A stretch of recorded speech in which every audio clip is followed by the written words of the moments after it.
अगर आप भी एक लड़की के पिता हैं और आपके पास भी एक डॉटर है जिसकी तो ये वीडियो कहीं ना कहीं आपके लिए बहुत इंपॉर्टेंट होने वाला है। मैं ये तो नहीं कहूँगा कि आप पूरा वीडियो देखिए, क्योंकि अगर आपको वीडियो समझ में आए, वीडियो पसंद आए, तो इस वीडियो को कंटिन्यू जरूर करिएगा। इसको पूरा देख के आपको आपकी लाइफ में कुछ ना कुछ कंट्रीब्यूशन जरूर हम लोग कर पाएंगे।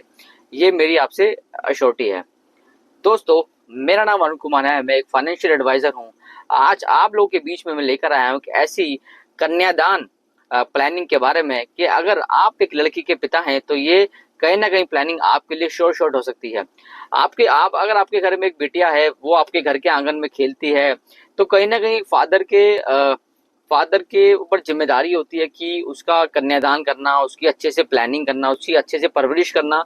क्योंकि वो लड़की शादी करने के बाद दूसरे घर जाती है तो कई तरह की पर्सनल उसमें एडवांटेज भी देनी पड़ती है, पर्सनल ट्रेनिंग भी देनी पड़ती है, समझाना पड़ता है कि कैसे दूसरे घर जाके आपको चीज़ों को मैनेज करना है।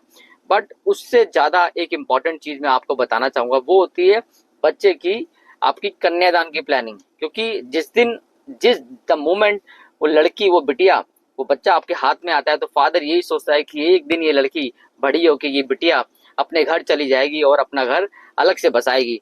बट उसके साथ ही साथ वो प्लानिंग भी करता है कि जब ये लड़की 24 साल 25 साल की होगी तो मुझे इसका कन्यादान भी करना होगा। वो एक सौभाग्य है जो हर किसी को मिलता भी नहीं है। तो अगर आपके पास ये सौभाग्य है कि आपके पास एक बिटिया है और आप ये चाहते हैं कि उसकी हायर एजुकेशन की प्लानिंग और उसकी शादी की प्लानिंग आप आज से ही करना चाहते हैं, तो ये वीडियो मैं बताने वाला हूँ कि अगर आप चाहते हैं इस तरह की प्लानिंग कि जब तक आप है तब तक तो आप उस बिटिया का अच्छे से ध्यान भी रखेंगे, उसको अच्छे से समझाएंगे भी, अच्छे से पढ़ाएंगे भी, उसकी शादी की पूरी तैयारी करेंगे। बट भगवान ना करे अगर आपके साथ कोई ऐसी दुर्घटना हो जाती है कि आप उस बिटिया के आसपास नहीं है, तो क्या तब भी आपकी बिटिया का कन्यादान कोई कर पाएगा उस तरीके से जिस तरीके से आपने प्लानिंग करी है? क्या आपकी बच्चे की हायर एजुकेशन की प्लानिंग कोई कर पाएगा जिस तरीके से आपने करी है? जवाब है नहीं। तो दोस्तों, मैं आपको बताता हूं कि अगर आप जानना चाहते हैं या समझना चाहते हैं कि अगर आप अपने बच्चे की हायर एजुकेशन, उसकी शादी के लिए 25 लाख 50 लाख के फंड की प्लानिंग करना चाहते हैं, तो आपको इस चीज की एश्योरेंस मिल जाएगी कि भगवान ना करे अगर आपके साथ कोई मिसहैपनिंग होती है तो उस केस में वो 40 लाख रुपए, वो 50 लाख रुपए आपके बच्चे को मिलेंगे ही मिलेंगे। और उसके साथ साथ उसके स्कूलिंग का जो खर्चा है, वो एजुकेशन कॉस्ट भी हमारी गवर्नमेंट एजेंसी जिसका नाम है life insurance corporation of India, वो पूरा का पूरा पैसा आपकी फैमिली को देगी। उसके साथ साथ जो कि आप नहीं रहेंगे तो आने वाले जो पैसा, जो प्रीमियम भरना होगा, वो भी आपकी फैमिली को नहीं भरना पड़ेगा। तो उसमें 4 मेजर बेनिफिट है। मान लीजिए आपने ये पॉलिसी ऑप्ट करी, अपनी फाइनेंशियल प्लानिंग में ऐड करी और आपने केवल 5,000 पे ही इन्वेस्ट करना शुरू करा और 1 साल के बाद कोई मिसहैपनिंग हो जाती है, तो उस केस में 4 मेजर बेनिफिट। सबसे पहला बेनिफिट ये आता है कि एक तो फैमिली में इमीडिएट पैसा मिलता है 12 लाख रुपए, जो फैमिली में काफी सपोर्ट लेके आता है। मॉरल सपोर्ट नहीं, फाइनेंशियल सपोर्ट आपको मिलता है 12 लाख रुपए का।